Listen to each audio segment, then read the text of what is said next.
That's what it's going to be called now. We'll be getting into that. Eric Adams, they're trying to get him out of the race. They're trying to bribe him. It's probably not a feeling he's unfamiliar with. We'll get into that. Sanctions on Palestinians, nothing new there.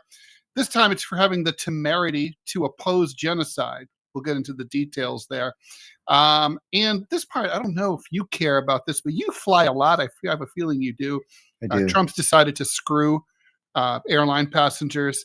And I wonder if he's going to pay a price for that in terms of populism, siding with the airlines, who are really kind of one of the most hated industries in America, against ordinary passengers.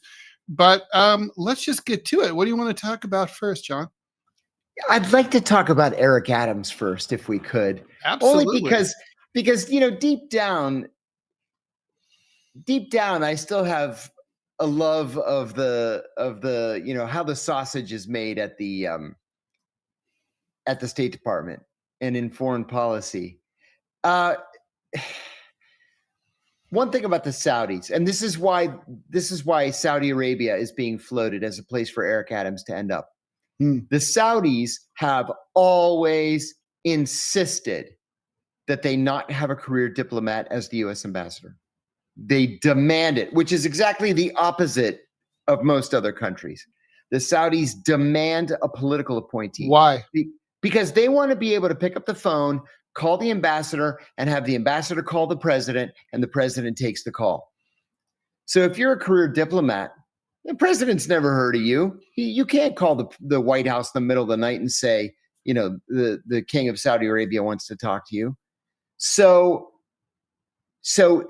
as crazy as this might sound, the Saudis would be very happy to have Eric Adams as the U.S. ambassador. That's not to say that 51 U.S. senators will agree to have Eric Adams as the U.S. ambassador. Although, if he were to drop out of the race, the Republicans endorse Cuomo, he'll still lose. But the Republicans endorse Cuomo. We need to break this down for people who are not watching the details of the New York City mayoral race, which is super important, even if you don't live in New York or care about New York, just because it's the epic showdown inside the Democratic Party between the progressive left base of the party and the corporatist centrists who run the DNC. Right.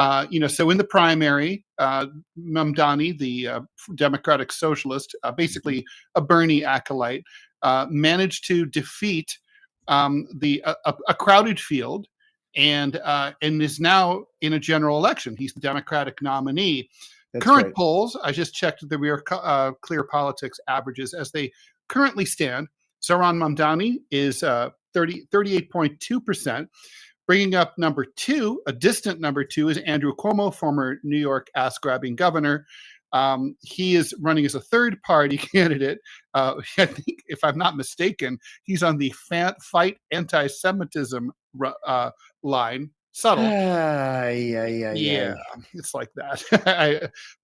Signe Wilkinson, the editorial cartoonist for the Philadelphia Inquirer, she has a delightful that she says in moments like that you just reminded me of.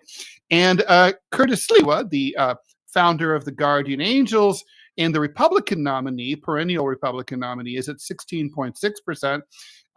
Basically as popular as Lint is the sitting incumbent mayor, Eric Adams, who is currently at 10.6%.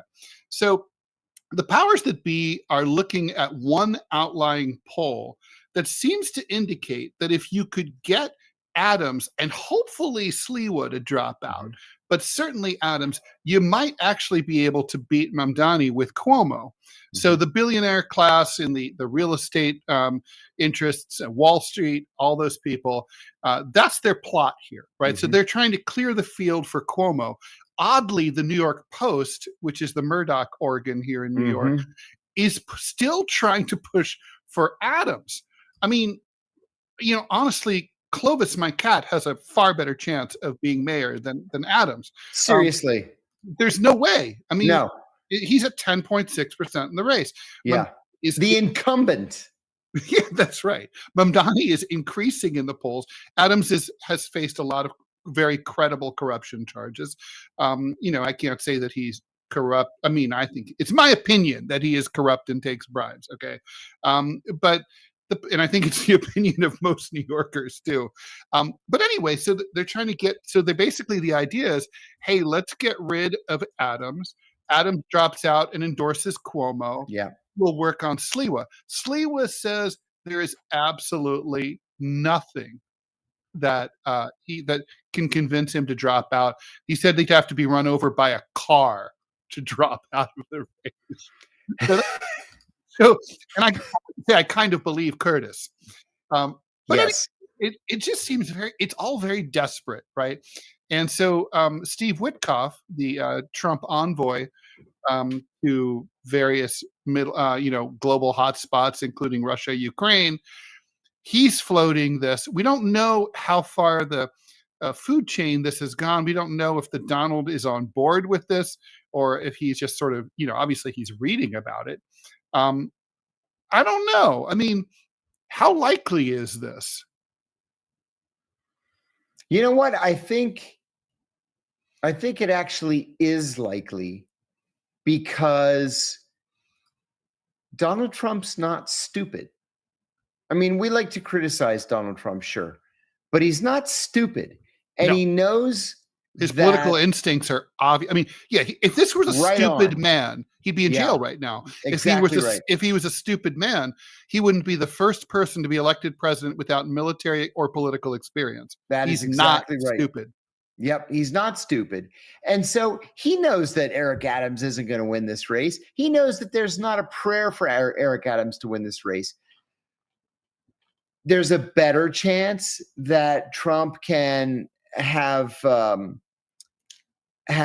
serious input if he gets Adams out.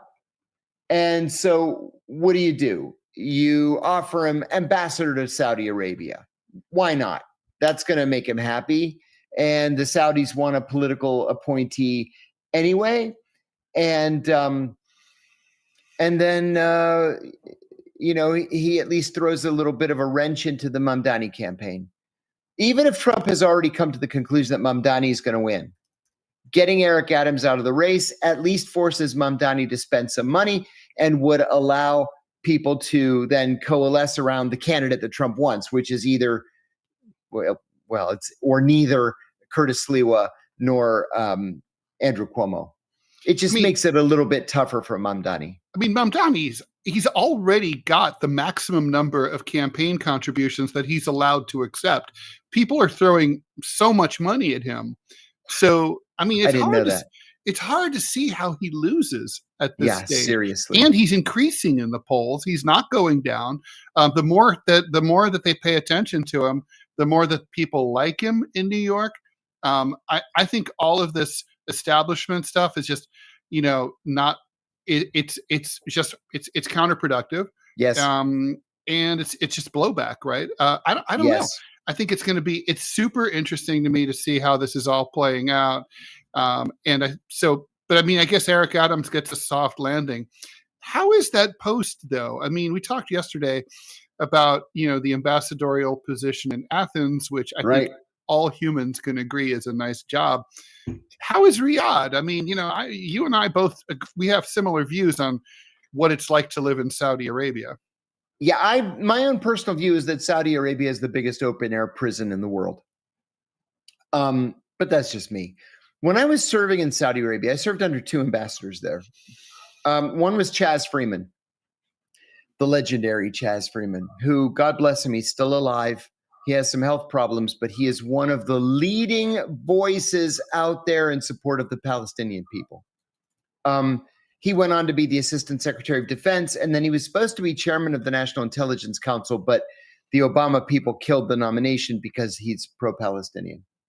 So the second one that I served under had been the governor of Mississippi and then was Bill Clinton's Secretary of the Navy. Nice guy, sweet guy, completely out of his element. He just did what he was told to do. Whoever happened to be National Security Advisor, Sandy Berger, for most of that period, just told him what to do and he did it. That's what the Saudis wanted. So if you are the ambassador, It's going to be good for you because you're meeting with the king, you're meeting with the crown prince, you're meeting with the minister of foreign affairs. You have the biggest parties in the country. You have the biggest mansion in the diplomatic quarter. Life's going to be good. As soon as you step out of that house, life's not going to be so good because Saudi Arabia is a terrible, terrible place to be. I would rather be almost anywhere else than Saudi Arabia. Now, I imagine that the ambassador, just like everywhere, lives in a, basically lives in a compound. They can have alcohol. There's high walls. They can pretty much do whatever they want. They're living in their own private Idaho, right? Mm-hmm. Like a wild potato. Don't go on the patio. But isn't it? But so that's basically it. You're like you're in your Wally world. Yeah, that's all. It's awful. It's awful. And every once in a while, you get in the car and you go over to Tehran and you meet the people in the consulate there, and then you take a quick flight over to Jeddah. The Saudi government, the entire government moves to Jeddah in May, and they're in Jeddah for May, June, July, and August, and then the whole government moves back to Riyadh because Riyadh's too hot, 120, 125 degrees. So they just go to Jeddah because it's on the water and you get a little bit of a breeze. It's still 120 degrees, but I don't know. It's all relative, I suppose. But then that's it. The reason why they want you in the first place is they want to have somebody who will have his phone calls taken by the president. That's it. That's the bottom line. Adam wants to know, is it true that if you want to work in Saudi Arabia, you're appointed a handler by the government? Your passport is taken away from you and you can only leave with his permission? Yes, that is true. That is true. That's a serious human rights problem. Yeah, I should agree with that. But yeah, you have to be sponsored. So you have to say on your visa application who your sponsor is. A Saudi has to be the majority shareholder of whatever company you're working for. So you can't just go to Saudi Arabia and say, I'm going to open an LLC and we're going to make widgets. You're going to open an LLC that you own 49% of. Some random Saudi's going to own 51%. The Saudi's going to hold your passport. And if he doesn't like your face, or you have a fight or a falling out over money, then you're essentially under house arrest because you can't go anywhere. And that's how they keep, especially South Asian women, as sex slaves. They hire them as domestics, nannies, English teachers, and then they arrive. The sponsor takes the passport and says, yeah, now take your clothes off and you're going to be living in the cupboard underneath the steps. Lovely. Yeah, it's a great place. Best system. I hated it there so Good much. thing we're so close to them. Marble wants to know, and thanks for the generous donation. Thanks also Houdini and everyone else. Thank you. Thoughts? Marble wants to know thoughts on Nigel Farage. Nigel trolling Farage. Congress. Yeah, while you answer that, I'm going to hit reboot, so don't panic. I'm just trying to get a better connection here. It's funny. As recently as 5 years ago, Nigel Farage was a joke. He was like a kind of a neo-Nazi fascist weirdo, fringe weirdo from the British right wing. And just over the last 5 years, with the humiliation the electoral humiliation that the Conservative Party underwent, Farage has come out as like a real voice on the right. He's no less fascistic than he was 5 years ago.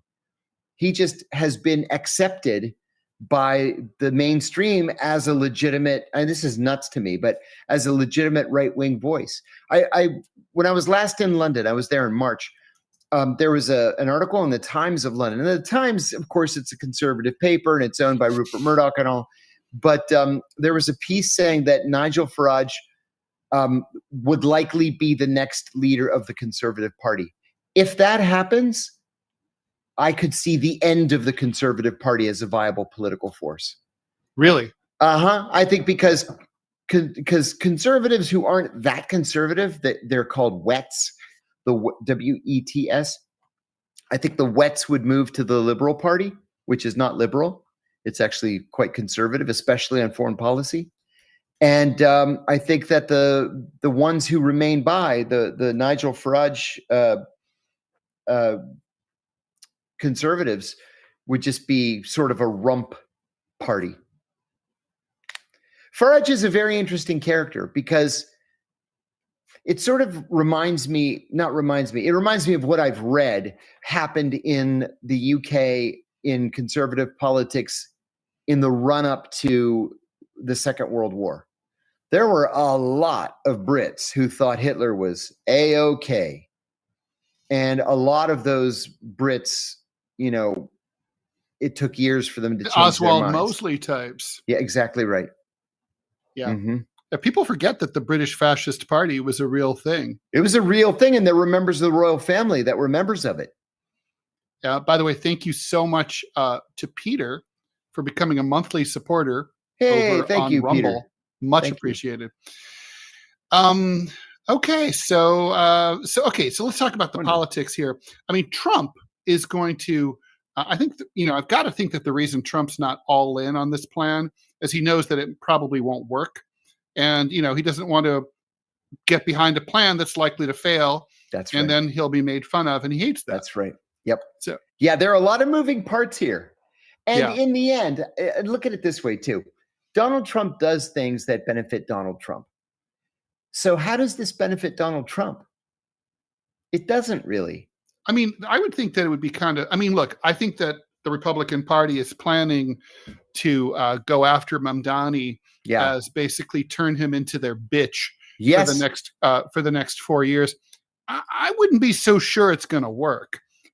He seems like a really smart young man. Yep. Who's surrounding himself with some older, seasoned New Yorkers who are going to hold his hand over at Gracie Mansion and at City Hall, and they're going to tell him how things work. And I don't think he's just going to go in there like a bull in a china shop. I mean, he's been running a fucking great campaign.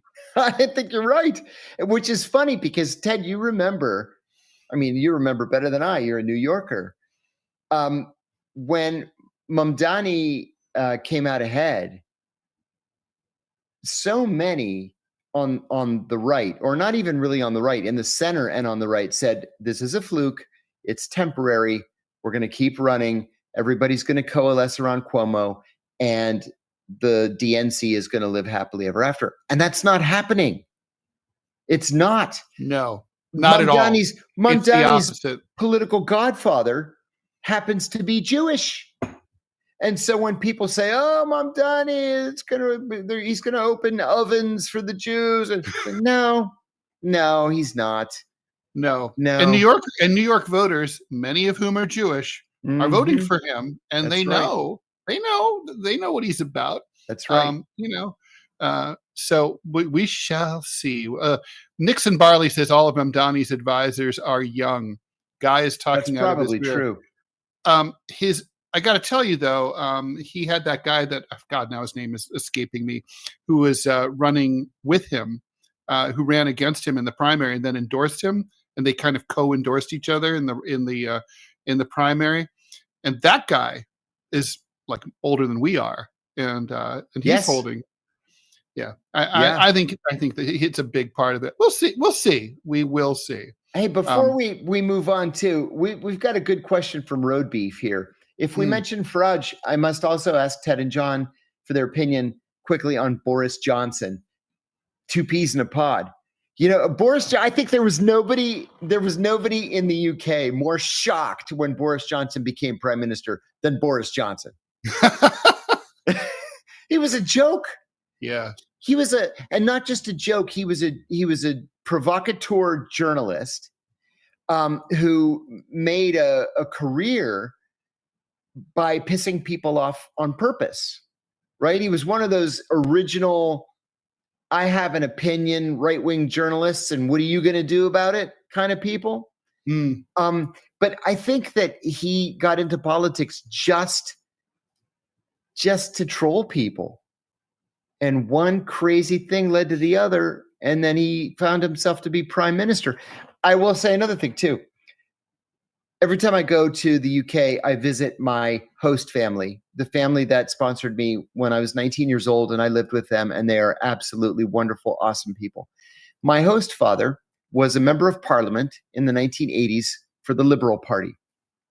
And He's in his late 80s now, but he is still 100% sharp and follows every detail of politics. And he said this at the time. He said, Boris Johnson never wanted to be prime minister. He never intended to be prime minister. This was all about just lighting a fire under people and then writing a book about it later and being able to go on TV and promote yourself and sell your book. He didn't think he was going to actually be prime minister. And then when he became... It's like Trump. There's a lot of dogs that catch cars nowadays. It was about the branding for Trump. Trump didn't think he was going to win. This was about enhancing the brand. And so you find yourself prime minister of the UK and you've been yelling about Brexit, Brexit, Brexit for all these months. You're going to have to leave the European Union. It's like you got a Brex now. Now you got a Brex. Two great lines here from the scroll. Mamdani, Houdini says, Mamdani, regardless of what he says during the campaign, if he wins, he'll get the talk and fall in line. Agreed, just like AOC did. And James Gernellis, this is like poetry, James. Youth and cunning will always be outdone by age and treachery. Amen. That's if I had a tattoo, we live in. I'd say that. Yeah, ugly world we live in. It really, really is. John, so let's see. Ross Houston wants to know, how valuable would access to a high-level member of the economy cabinet of the UAE be to the CIA? Not very valuable. The CIA doesn't really spy on the UAE. There's no reason to, because they give us everything that we want, and we don't really care about their economy. What we care about most importantly in the UAE is their commitment to the alliance with the United States against Iran and against the Houthis. We don't really care about the economy. Besides, it's the Brits that make the UAE economy run. The Brits are all the bankers. The Brits are all the advisors. They're managing the National Wealth Fund. Yeah, that's interesting. All right. Speaking of the talk, so if young bloods like Mamdani get the talk from the old school dudes who tell them what's what, I think Trump has a boss too, and that's the corporations. Trump is obviously got a call from the airlines CEOs and said, don't you dare go ahead with this last second Biden Buttigieg plan that basically would have required the airlines to pay you when not because of weather, but through some fault of their own. Like remember when Southwest failed to upgrade their computer systems and people got delayed. And I mean, if you fly, you know how aggravating this is. It happened to my son recently. He's changing planes. The airline fucked up. He doesn't make his connection. He's stuck in a strange city. They're like, oh, you can sleep in the airport overnight. You can either do that or you can shell out for, a hotel at the airport on your own dime, and you got to pay for extra meals and all that.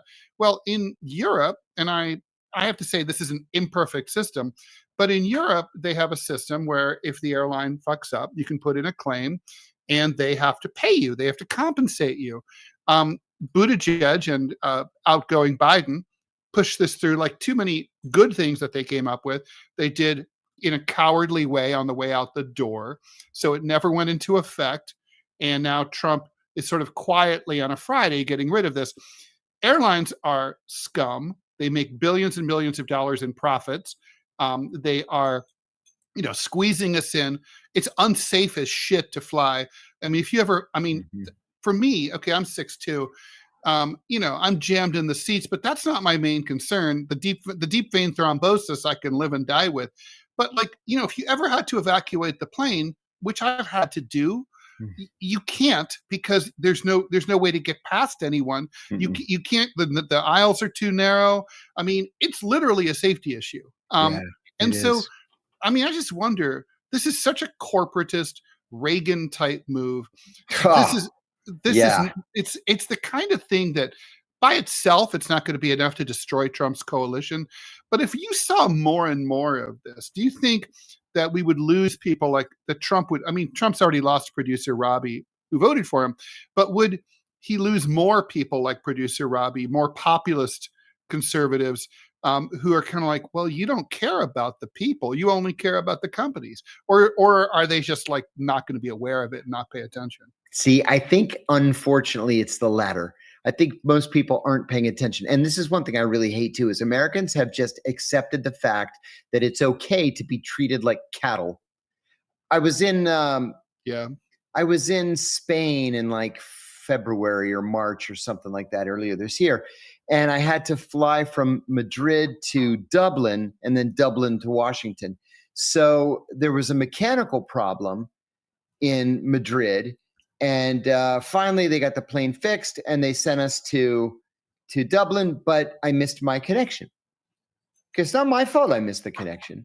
Their plane was broken.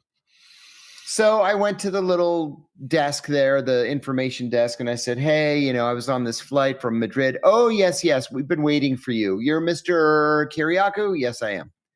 They said, yes, unfortunately, there's not a flight to Washington until tomorrow.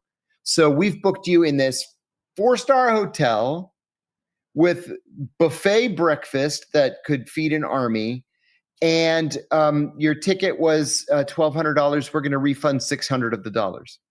And I'm like, oh, nice. Okay. Yeah. Great. So I went to the hotel.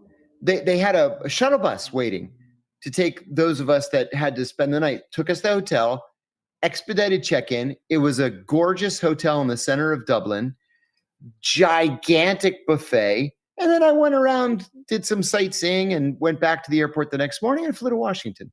And then about 6 weeks later, I got my $600 transferred into my checking account. The craziest thing. How come we don't do that? We should do that. Why are we held hostage? Look, I would go further and say, even when it's a weather delay, there should be some form of compensation. Maybe airlines can charge an extra fund, so it basically creates like a compensation fund, so that when people, it's okay, it's not the airline's fault if there's a storm, and I don't want them to fly during a storm. But sure, totally agree. But people need to be able to stay at the hotel at the airport. Exactly. Maybe you don't put them up at the 4-star hotel, but they should be able to go to the, the Ramada or the Marriott or whatever. Yeah, totally agree. Everybody should do this. The Europeans are so much. DeWolfson, thank you so much for advanced. Becoming a monthly supporter for us over on Rumble. Thank you.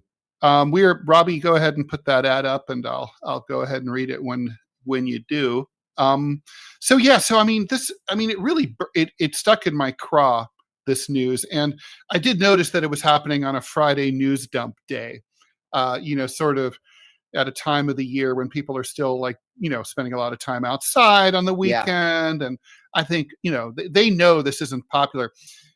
I still maintain that Pete Buttigieg is the front runner for the Democratic nomination in 2028, not Gavin Newsom. And this, if I'm Pete Buttigieg right now, I'm doing a little dance, because I could say oh, I promoted this and Trump killed it. I'm on your side. Trump is on the airlines and the corporations side. All right, here's the ad. Thanks everyone for listening to this. If you haven't already, make sure you download the Rumble app. It's free, simple to use, and the best way to stay connected to the content you want. Once you've got it, search for my channel and hit follow our channel. That way, you'll get a notification every time we go live. No missed shows, no extra steps. You can grab it right now using the link in the description or the pinned live chat. Download it to your phone and you're ready to go. And if you prefer watching on the big screen, Rumble is available on all major streaming devices and smart TVs. Just search for Rumble, follow the channel, and be part of the action. And indeed, please do watch us on Rumble, because that's where we make the financial action. Thank you. I want to say too, thanks to our viewers and to Robbie, we were on the Rumble front page. What do you call it? The splash page, I think, is what they call it. The splash page the other day. So thank you for watching us on Rumble. It seriously boosted our viewership by a good, I'm going to say 9 or 10%, and landed us on that front page. So thank you very much for that. No, it's insanely very much appreciated. The support has been super inspiring. Peter says every airport should have the words from Dante's Divine Comedy inscribed, "Abandon all hope, you who enter You who here." enter here. It is a bleak fucking feeling when you walk into an airport. You know, even if you have TSA pre, it's going to be an undignified experience. It's like, oh, we found your applesauce, criminal, and Right. it's what a waste. I mean, I would seriously get rid of TSA entirely. I think we could go back to the old days where you can walk your loved ones to the gate. I mean, Oh, I seriously. told my son that the other day, and he thought I was kidding. And I said, no. Everybody, the whole family just parks the car, just walks in all the way to the gate, hugs and kisses there. When I was a little boy, when we would visit Washington, D.C., visit relatives in Washington, my dad used to always take me to National Airport. I must have been 3 or 4. I still remember doing this. And there was an observation deck on the roof of the terminal, and you could just watch the planes take off and land. And for a little kid, that was an awesome thing. Yeah. You know? It is awesome. Now kids don't even, they're like, get out of here. That never happened. This happened. The following thing happened in the early 90s. My sister-in-law she bought a round trip ticket. She couldn't use the return. Uh-huh. I returned on her ticket. They didn't even check my ID. I did that once. And you know what? And her name was Alice. And literally the guy gives me a funny look. I go, like Alice Cooper. And he goes, okay. Oh, okay. I bought my mom and dad. I look just like Alice Cooper. You may remember this airline. It was around for a minute. It was called Bahamas Express. And they had flights from Kennedy to the Bahamas. So you go at 7 a.m., you arrive at like 9:30 in the morning in the Bahamas. You hang out on the beach all day, you go shopping, you have lunch, whatever. You get back on the plane at 5 and you land in New York at like 8. And it was $99. That's awesome. So for my mom and dad's 30th anniversary, I bought them 2 tickets to the Bahamas on Bahamas Express, not knowing that my dad had already bought tickets for them to go to Greece. Oh. So I'm stuck with these 2 non-refundable tickets. And in, whenever it was, no, it wasn't their 30th. It must have been their 20th. Because I was 18. Well, $200 is a lot of money. Oh yeah, especially back then, 1982. It sure fucking was. Yeah. And so I said to my brother, I said, hey, you want to go to the Bahamas? Just the 2 of us will go down for the day. We'll drink and party and go to the beach, whatever. He's like, yeah, my mom's name is Stella, right? So I hand the guy the ticket and he looks at me. Not like Alice Cooper. There's no rockers named Stella. He looks at the ticket. He looks at me and I'm just standing there looking at him. And he says to me, I'll never forget it. He says, buddy, $50 name change fee next time. And I said, okay. And got on the plane. And nothing happened. No terrorism. No, everybody was happy. And my brother and I have some great pictures to remember our day in the Bahamas. And don't forget, TSA didn't exist. The predecessor to TSA. Right. Yeah, those box cutters were legal to bring on. Yeah, totally legal. Yes. So, yeah. I mean, I don't know. I think security matters. But, John, what do you make of the fact that, you have to basically go through an anal probe to get onto a plane, but a train is no problem, or a bus. You just get on. And I'm always amazed by that. They all arrive. I don't think there's any more terrorist attacks. Has there ever been a terrorist attack against a train in the United States? The last time I can think of one was like the South Moluccas terrorists in Holland in the 1970s, right. Hijacked a train. It never happens. Carlos the Jackal killed a handful of French policemen on a train in the 70s at some point. But no, and Ted, you and I both travel by train with some frequency. I mean, we live on the East Coast. It's really the only way to get between Boston and Washington. Yeah. I do too. I love trains. And not only do they not have security, they don't even look at the ticket until you're on and the train's already going. You don't have to show an ID, nothing. You just get in line and get on the train. One time recently. It's a beautiful thing, John. It is. And the bus, you can get on any, Greyhound doesn't care. I mean, No. Bolt bus doesn't care. No one cares. No, Bolt doesn't care at all. No. What this trip where my flight was delayed and I missed Houdini's my right. There was that attack. There's a movie about it that was thwarted by the U.S. airmen on the TGV. Oh, in that's France. right. You know what? I should remember that because the hero was Greek American and he was like on the front page of all the Greek papers. MW Knox wants to know: do we prefer the Prono scanner or the pat down? I'll take the scanner. I hate when strangers are touching me like that. I do not. I don't do the. By the way, at the airport now they have this thing. It's really freaky, where they say, "Oh, stand over here, and we'll take your photo." Yeah, for facial recognition. Don't like it. And you don't have to say yes. It's optional. But they basically say when you step up there, they don't say you don't have to do it. No. They say step over here. Yep. And in front of the camera, and you have to say I decline. And they're like, oh, you decline. I mean, it's not like they give you a really hard time, but they clearly don't like it. No, they don't like it. But you can decline. It'll delay you just a couple of minutes, but you can decline. I had a friend, journalist, currently at the New York Times, flew out of Tel Aviv, and he worked on a kibbutz. He's as Jewish as the day is long, joint citizenship in Israel. He's flying back. He's flying alone. So El Al, they decided to give him. They literally were like, "We need to do a body cavity search." What? And I was like, "You mean?" And so I was joking. I'm like, "So including your anus?" He's like, "Yeah." And I'm like, "So what did you tell him?" He goes, "Well, I didn't want to miss my flight." I go, "Are you kidding me?" I would have been like, "Fuck you! Call the U.S. Embassy." And it's like, oh, I would have missed my flight. I'd be like, I'd miss my flight for a week. Those people aren't sticking their fingers up my ass if I can. No way. No, I got strip searched in Iceland in December, down to my underwear, and I was boiling, raging mad, but I never spoke a word. Never said a word. I didn't want to give them the satisfaction. What would have happened if you declined or refused? I think they probably would have told me, turn around and leave the airport. And there's no other way to get out of Iceland. You're kind of stuck. Fishing, and it's just a fishing trawler. miserable please. Yeah, it's just terrible. OMG. Oh, Jen wants you to finish your story. I don't know. Did I interrupt you? I apologize. Yeah, that's okay. What story was that? Jen, what was I talking about? Sorry, I do that. I get over enthusiastic. I don't remember what we were talking about. We were talking about trains. Jen remembers. She'll put it up.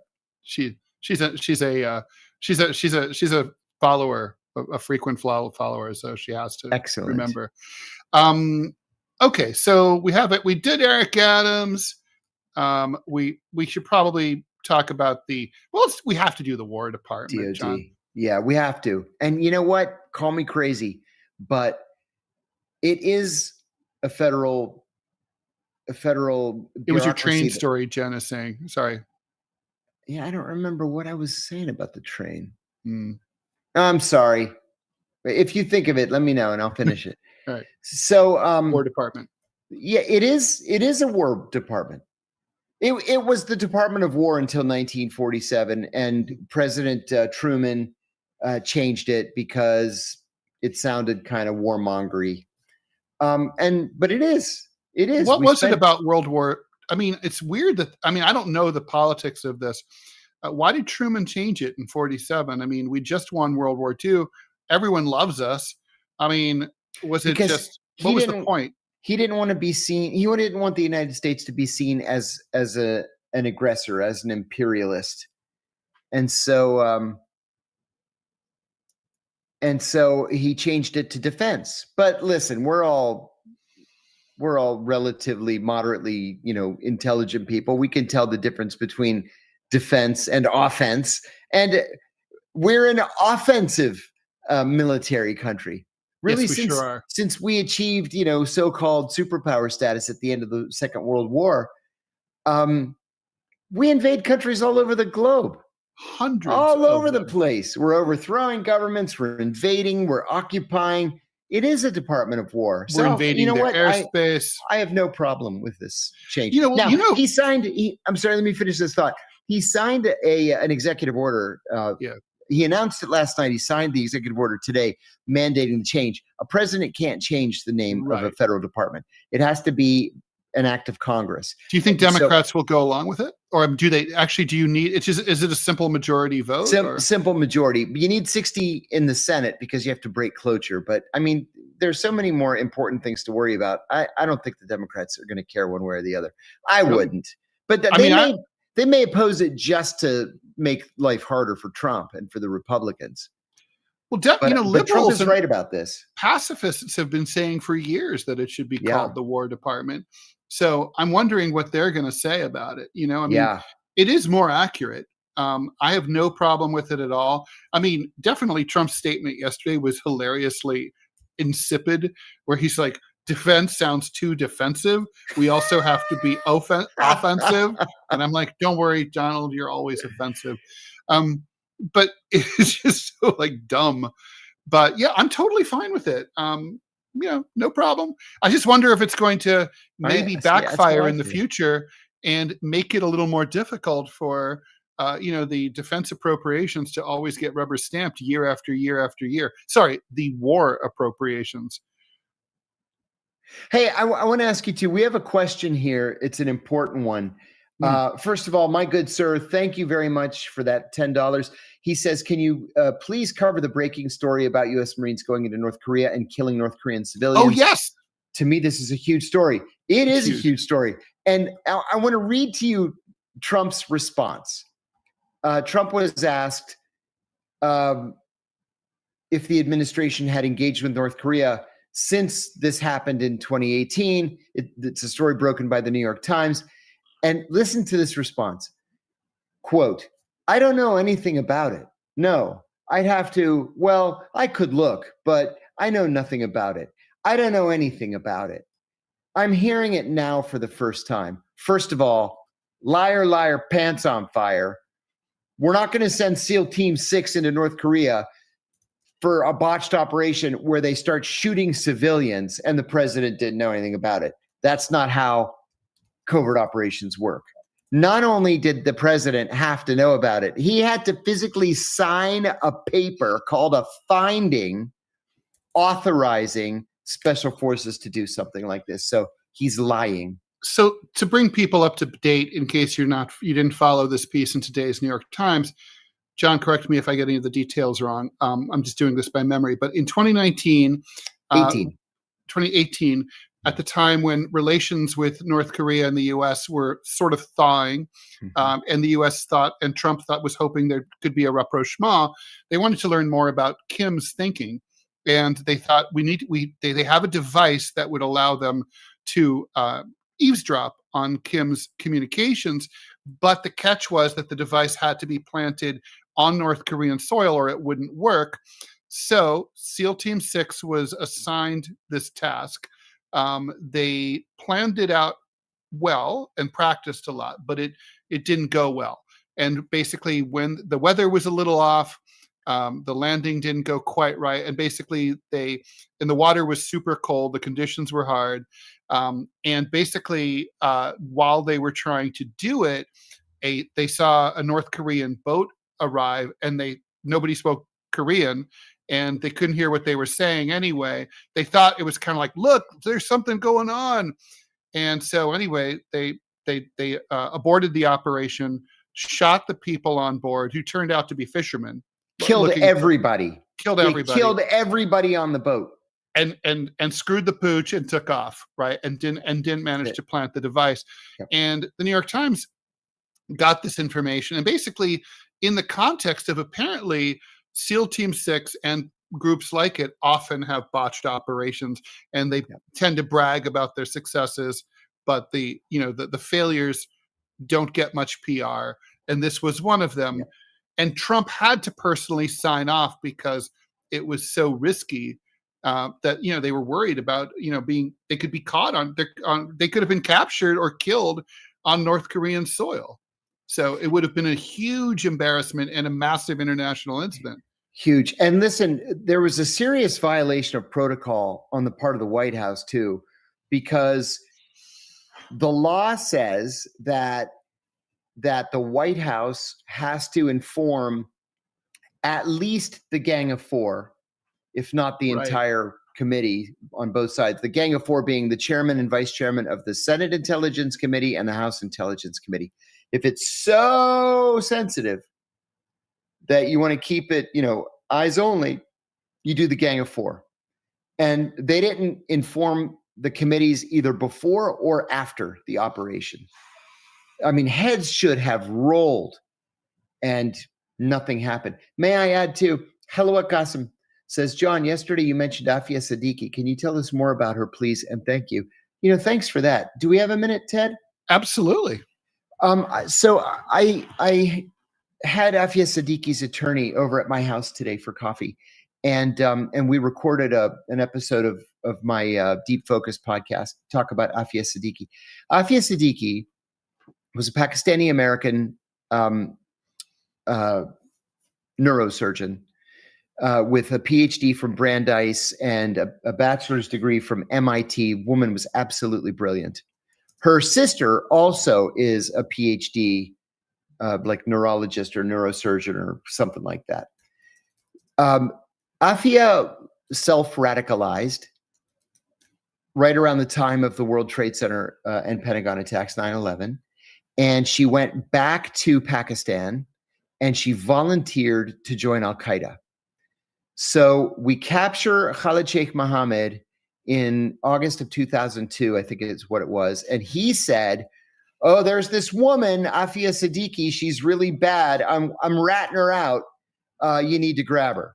Well, we found her in Karachi and we grabbed her. We asked the Pakistanis to grab her. They gave her to us and we took her to Afghanistan and locked her up. Here's the rub. She had 3 young children at the time, a boy, a girl, and a young boy who was an infant. And as it turns out, well, before I tell you how it turns out, she was turned over from the Pakistanis to the Afghans, from the Afghans to the Americans. And the FBI flies out to begin interrogating her. Here's where the stories all diverge. The official story is that she was in a tent waiting to be interrogated. One of the FBI agents had an M4. He leaned his M4 up against the side of the tent. She grabbed it. She tried to shoot him. The gun jammed. And another FBI agent took out his gun and shot her twice in the stomach. She survived. That's the official version. She went on to be charged with attempted murder, and she was found guilty and given 86 years in prison. She didn't murder anybody. She didn't even injure anybody. So he told me this is the longest sentence ever given in American history to someone for attempted murder where there was no discharge of a weapon. 86 years. The story gets worse. In the during the trial, they showed bullet holes, 2 bullet holes in the canvas of the tent. And they said, see, she got 2 shots off. We had to shoot her. But as it turned out, they had been interrogating prisoners in that tent for months. And another photograph surfaced showing the bullet holes were already in the canvas of the tent weeks before Afia Sadiki was ever caught. So no, she did not fire the shot. She didn't fire any shots. Here's what makes this case even worse. The CIA kidnapped all 3 of her children, and they turned them over to Christian missionaries in Kabul. The eldest son was adopted by a missionary family, and they changed his name. The middle child, a daughter, was adopted by another missionary family, and they changed her name. No one ever figured out what happened to the baby. So the war ends, And Hamid Karzai, who was president of Afghanistan, is placed under house arrest. My friend, the attorney, went to Afghanistan. He's befriended the Taliban government. He told them what happened. Afia Sadiki is a giant hero in both Pakistan and Afghanistan. And so he said, I really need to talk to Hamid Karzai. So the Taliban tells Karzai, you're going to talk to this British human rights lawyer. And Karzai's like, yeah, we snatched the kids. We turned them over to the CIA. They just farmed them out for adoption. He found the kids. And they're adults now, but he's reunited them with Afia Sadiki's sister in Pakistan. They now live with her. The baby would now be 18 years old. And the only news that he's been able to get about the baby was verbal. And it was that the baby had been dropped on his head and he was killed. What? And he says, I think that's complete and total bullshit. The CIA just doesn't want us to know where the baby is. The baby, like I said, is now 18. So what he did is he got Afia's sister to give a DNA sample, and he registered it with 23andMe and GED Match and all these different, Ancestry.com. He also used AI to age the picture of the baby to what he would look like at the age of 18 today. And he said, we're trying to find him. And so now he's suing the CIA, which of course is going to go nowhere.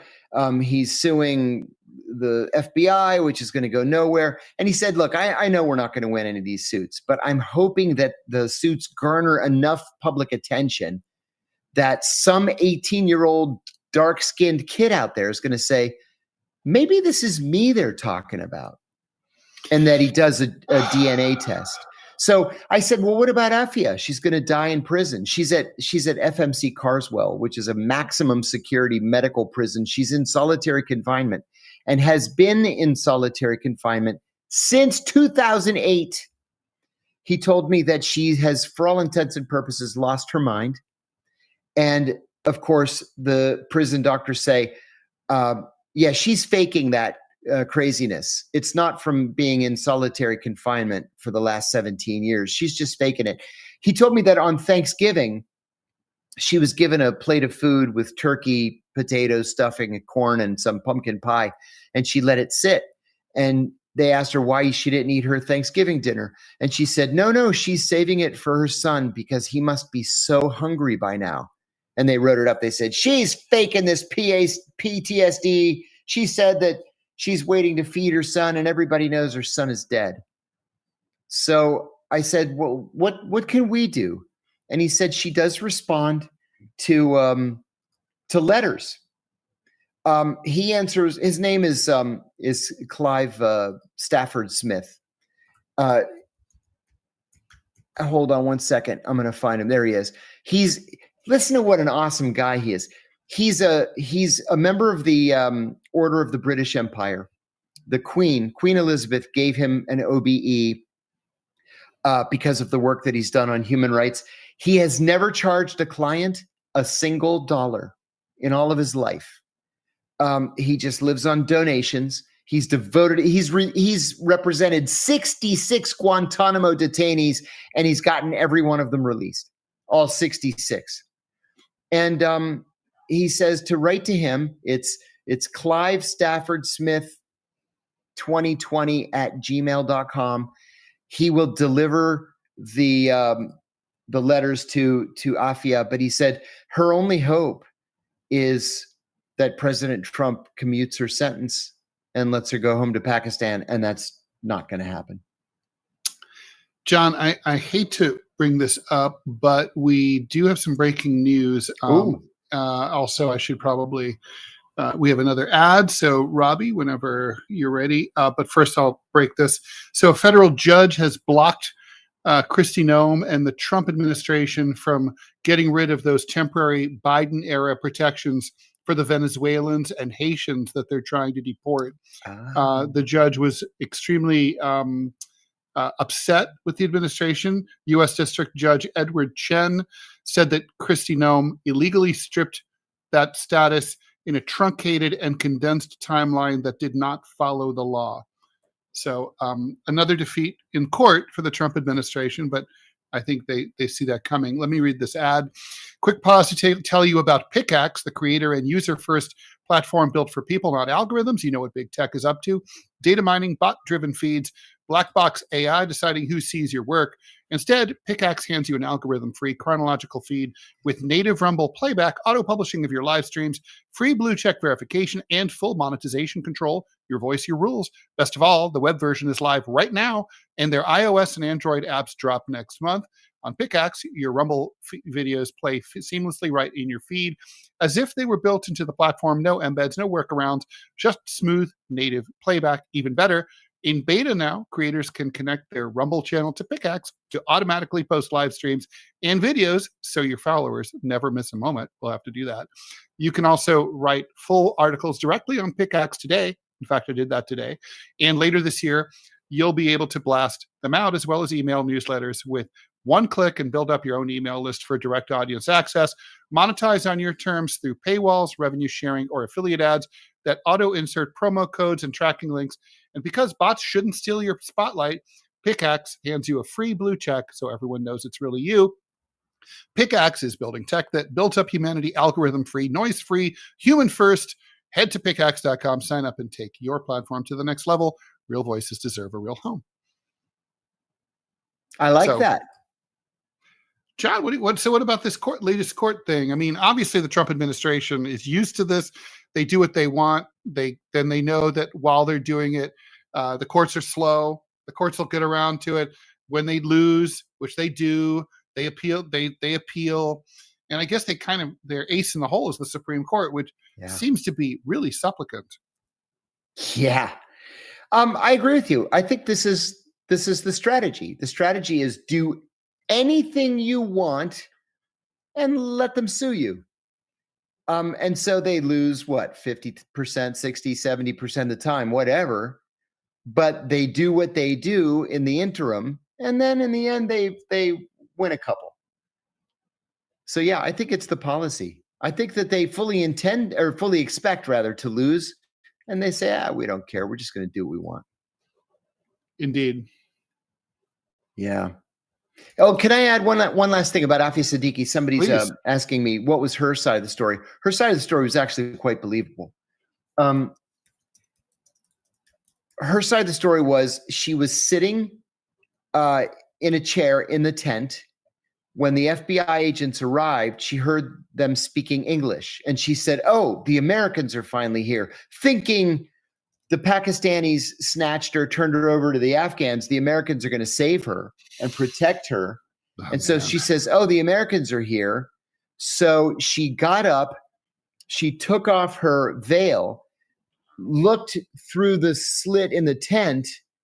A soldier said, "She's trying to escape," and he shot her twice in the stomach. That's her side of the story, which is very believable to me. Well, while we're talking about 86 years in prison, that's some bullshit. And while we're talking about some bullshit, the Trump administration just imposed sanctions against 3 Palestinian groups: the Palestinian Center for Human Rights, Al-Haq, and Al-Mizan, for having the temerity to ask the International Criminal Court to look into alleged Israeli war crimes in Gaza. These are Marco Rubio's sanctions. His complaint was that they asked the ICC to get involved and look into this without getting Israel's consent, John. Okay. So next time I'm pulled over for speeding, I'm going to file a complaint against the police officer for not getting my consent to pull me over. Yes. And to fire that radar gun at me. Well, if you watch YouTube don't I deserve a say? And if you watch YouTube videos, you know that what you have to do is just start screaming, "I do not consent," as soon as they come up to your window. Right. Because that always works. Yeah, and you're making friends. They love Right. that. Right. There you are in the middle of Interstate 80 between like Clarion and Clearfield, Exactly. and they're Exactly. loving that. Yeah. Oh my God. Yeah. So, I mean, it's just the Israelis. I mean, they've lost it. They've completely lost their minds. When are we going to be able to finally call the Israelis on their bullshit? I'm not optimistic. I actually am. I mean, I guess it's too late to be optimistic because so many people have already died horribly. Yeah. So it is too late for that. But honestly, I do think it's inevitable. And I think it's going to be, it's either going to be Trump or someone like him. It's going to be someone who normally is always in the bag and is just going to say, like, Lindsey Graham, like, enough. Right. Just like, it probably won't be Lindsey Graham, but, someone who's just, it's going to come out of left field. It'll be like when France recognized Palestine, when suddenly it's just like the dam bursts. That's what it's going to be like. I think you're right. Well, let's see. Do we have any? I guess that's about it, right, for today. JD Vance Houdini says that's a good guess, actually. A really good. I'm serious. Yes. I mean, JD Vance we know he'll change his mind. Oh yeah. Hey, Democrat. Nah, I'm a Republican. I'm an anti-Trump Republican. I'm a pro-Trump Republican. He'll be anything you want him to be. That's right. I think that's right. All right, guys. Well, that's it for an awesome week. By the way, guys, if you haven't listened to, if you're not Rumble Premium, you got to go to Rumble Premium or think about being Rumble Premium just to check out John and producer Robbie's. I interviewed both of them. Robbie's story is amazing. John's obviously amazing. We've dropped 3 episodes, about an hour each, where I interviewed him about his life story. And we're probably going to be doing 2 more, maybe 3 more. Who knows? I mean, just we're taking. I apologize in advance, as I told Ted yesterday. I have what? No, there's no apologies allowed. And honestly, it's just amazing. It's a privilege to do them, and I sent the links to a few friends, and they loved them. So great. So definitely check that out. John, do you have a website you want to pimp? Sure. You know what I have? It's johnkiriakou.com. We're going to seriously beef it up soon for a couple of reasons. Well, you know what? I'm going to spill the beans. They told me I could if I wanted to. I am finally going to appear on the Joe Rogan podcast. Woohoo! On October 9th. Thank you. And I'm thinking that with his 18.9 million subscribers, that might drive a little bit of traffic to the website. We just want 1% of them. That's right. We want 90% of them. I'm going to talk about DeProgram and Deep Focus, but I'm also expecting to restart my speaking tour in December. And so I got to have that website like perfect. It's decent now, but it's got to be perfect. Rall.com for me, cartoons, columns, and everything else. I have a Substack, tedrall.substack.com. My latest book is called What's Left, and it's basically a prescription for what the left, the real left, not the Democratic Party, should be asking for domestically and in terms of foreign policy. Anyway, really appreciate it. You can get those on my website, rall.com, Amazon, order it from your local bookstore, whatever. Okay, guys, thank you so much for tuning in. As always, thanks everybody. Super appreciated. Thank you, producer Robbie West. As always, PutinBot Gaming. Go check it out. Go check out that gaming channel. It helps him, and helping him helps us. So Robbie's keeping this whole thing going. Robbie, I'm popping Robbie on here. There's Robbie. Howdy. Say something about PutinBot Gaming. Yeah, I'm on YouTube and Rumble. If I'm a part of the Rumble content creator program, so if I'm live, if y'all just pop over, say howdy, or call me any kind of name that you want. There's a chat metric that's involved. I don't stream as much as I used to because, well, I'm here. So if y'all could do that, it would just help me out a lot. And I've already told John and Ted that they're out of work and I'm not, so I'm doing this for free. So if y'all could come over and throw some watch hours my way, I'd appreciate it. Thank you. Oh, Have I've a also great got a Discord server. Have a great weekend, everyone. Take care. Thanks for watching DeProgram. We'll back next week, Monday, 5 o'clock Eastern time. We're here Monday through Friday, 5 o'clock Eastern. Like, follow, and share the show. Watch us on Rumble.